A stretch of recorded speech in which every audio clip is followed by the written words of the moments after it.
We recently got a new cat, but I decided to change his diet. And now what? He has started to scratch. Cassian, he's been scratching the base of his left ear. He's got a bit of a swelling, some little palpable pustules on the base of his chin. He likely has a food allergy based on one new food I added in. Probably shouldn't have. Are you looking to learn more about natural pet health and wellness? You've come to the right place. Click the link to subscribe to Veterinary Secrets. If you have a cat that appears to have an allergy, has been scratching, your cat may have the very same thing. It may have an underlying allergy, potentially to food, then you should watch this video. This is Cassian, our new 4-year-old neutered male tabby, who is an awesome cat. Hello, Cuttercut. He was adopted. He came to me with this food. Not too crazy about it, so goodbye to that. I've changed his diet. I've changed his food to be primarily canned. Right now I'm using First Mate, mostly the cage-free chicken formula. But there's one thing I've added in, initially just giving it as a treat, because he really likes it. Tuna. Also, when I initially introduced canned food, I had number one, this poultry, I had turkey, also had one that included fish. And yes, you guys have heard me talk. Clearly, it's not a good idea to make tuna a major part of your cat's diet. Never mind that it's, most of the time, it's really high in sodium, be deficient in important things, i.e. taurine. But more than all of that, there is a really common food allergen, the number one cat food allergen, fish. And I've talked about that in the past too. Kind of a little bit of a do as I say, not as I do. I'm like, what am I thinking? A week or so after Cass has been at her house, I notice he starts to intermittently scratch the base of one of his ears. That's kind of funny. About 3 or 4 days ago, I'm just giving him a little rub. I notice, oh, that's funny. I feel some small little bumps at the base of his chin. Like, uh-oh.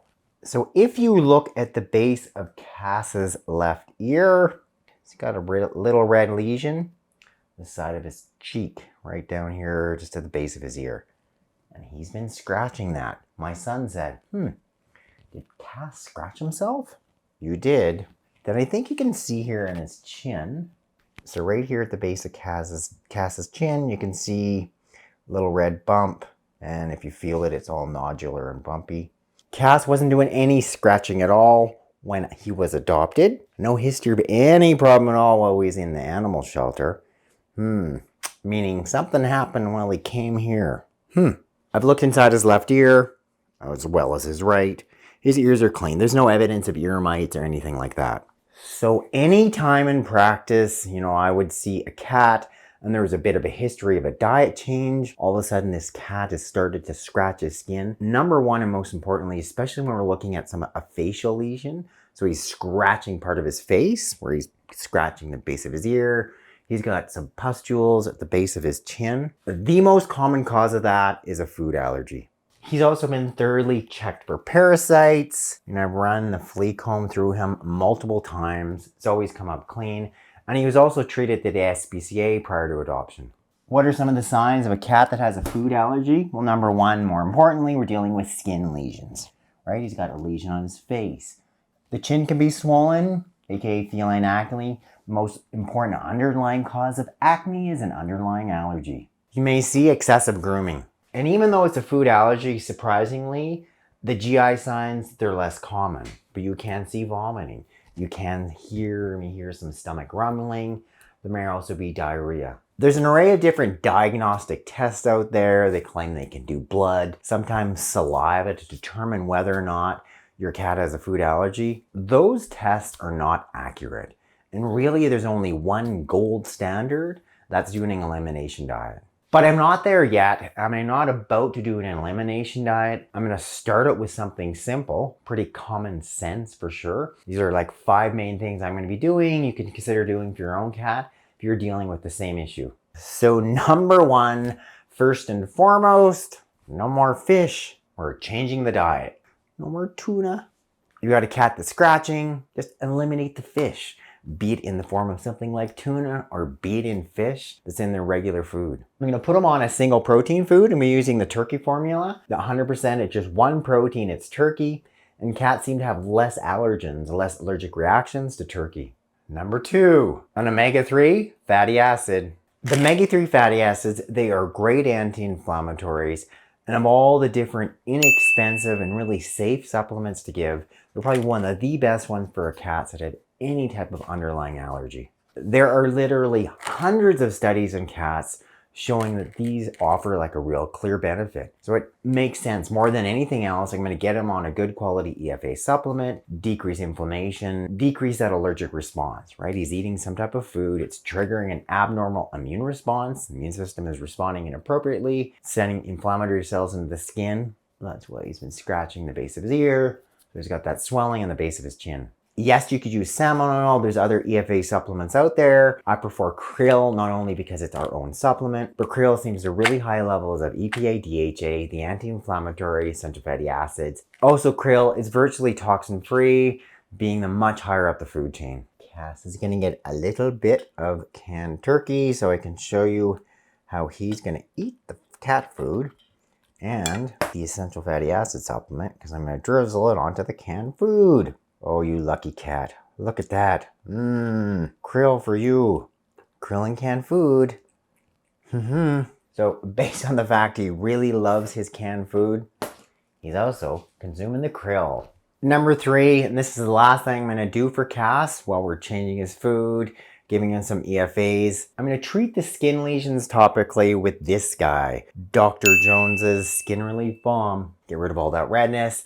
Secondarily, treat the underlying bacterial infection. So with those pustules under his chin here, got bacteria within the hair follicles. But there's things in this that can help do that. Primarily it has coconut oil, great anti-inflammatory, as well as being antibacterial. So you guys on YouTube are witnessing Cass's first ever treatment with our Skin Relief Balm. A little bit on your ear, just like that. I'm going to try to do that twice a day, the very least once. And then a little bit on the base of your chin here.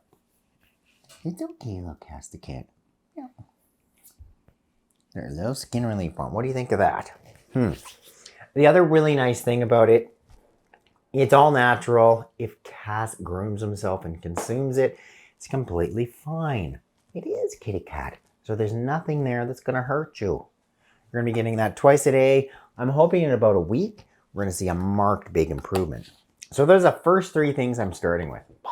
Okay, number 4. So if Cass doesn't respond to those 3 big changes, getting rid of the tuna, treating them with the EFAs, and the number 3, or Skin Relief Balm, I'm going to try something else to decrease itching. I'm going to try them on this, the licorice root extract. Licorice root, it's considered the natural corticosteroid, so it can pretty quickly decrease inflammation, decrease those triggers that are causing the itching in the first place. But it is meant for short-term use, not long-term use, so the maximum be using it is for 14 days in a row. Another really nice thing is you want to be giving it, especially to your cats, an alcohol-free tincture. We have one that is alcohol-free, glycerin-based. It's a great option. So if I have to start treating Cass, that'll be in about 2 weeks, whether he responds or not. He's going to be getting about 1/4 ml, aka measured out here with our little dropper, twice daily. I'm doing that for 14 days. Number 5. If Cass still keeps itching and it appears that our Skin Relief Balm isn't helping his skin, I'm going to try another topical. The product of honeybees, this is topical Propolis in the form of a Propolis spray. Propolis has been well studied. We know it's a really effective topical anti-inflammatory. Been really helpful for many of our animals that have allergies, but also it's got some good antibacterial activity. So it's going to be a really good option to especially treat those infected pustules at the base of Cass's chin. So it's going to be as simple as just spraying his chin. Spray. Oh, there you go, Cass. Of course it's easy. It's always easy on YouTube till you try it. Even just put the little spray on your finger first and then just rub it on, because that is a little less daunting. And I would spray this on, or spray it on my finger and rub it on. I'd be doing that twice a day for 14 days. If you have a cat that is scratching, quite possibly it could be a food allergy, especially if it involves facial lesions. Fear not, go through those steps, and I'm going with my own cat, Cass, and you really think it's going to make a big difference. And it should be that you can then ultimately treat this problem at home. Again, just thanks so much for watching this edition of Veterinary Secrets. Click up there to subscribe. hit the bell to sign up for notifications, and when you click that link directly in the box below, I can send you a copy of my free book.